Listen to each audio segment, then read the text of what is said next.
আসসালামু আলাইকুম। আমরা আসছি আজকে বাবাজি বাণিজ্যালয় কাঁচামালের আড়ত খরারচর বাজার। তো এইখানে যারা আমাদের কাছ থেকে ভালো পরামর্শ নেন এবং কি পরিমাণে ফলনটা পান, সেই ফলনটা আসলে আপনাদের তুলে ধরার জন্যই আমরা আজকে আসছি এই বাবাজি বাণিজ্যালয় কাঁচামালের আড়তে।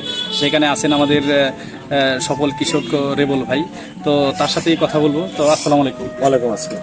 কেমন আছেন? আলহামদুলিল্লাহ ভালো তো আছি। আমরা তো দেখতেছি এই পর্যন্ত যে পেঁপে আনছেন মোটামুটি আরো দিয়ে মোটামুটি ভালোই। তো আমাদের যে পরামর্শ আমরা যে আপনাকে দিছি শুরু থেকে শেষ পর্যন্ত একবারে পেঁপে গাছ যখন ছোট ছিল এবং এখন পর্যন্ত যে গাছগুলো আছে তাতে কেমন হয়েছে মোটামুটি?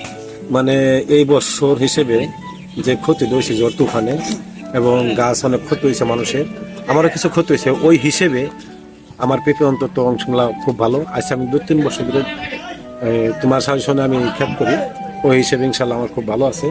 এবং আমার বাজার যদি পেঁপে আনি, আমার পাপার রং কালার অন্যরকম, আর বাজার 2 টাকা 1 টাকা সবসময় কেজিতে বেশি দাম।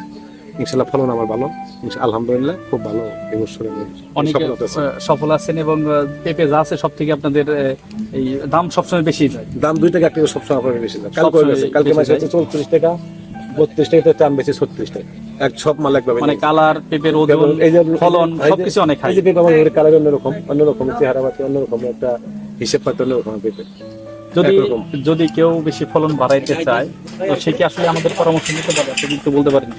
অবশ্যই অবশ্যই যদি কারো পেঁপে গাছের সমস্যা থাকে এবং ফলন বৃদ্ধি করতে, এখন তো ফলন কম, এই যদি কেউ বৃদ্ধি করতে চায়, তাহলে অবশ্যই আমাদের সাথে যোগাযোগ করুন। ফার্স্ট এগ্রো, খরচর বাজার, রয়্যাল ধামরাই, ঢাকা। হ্যাঁ।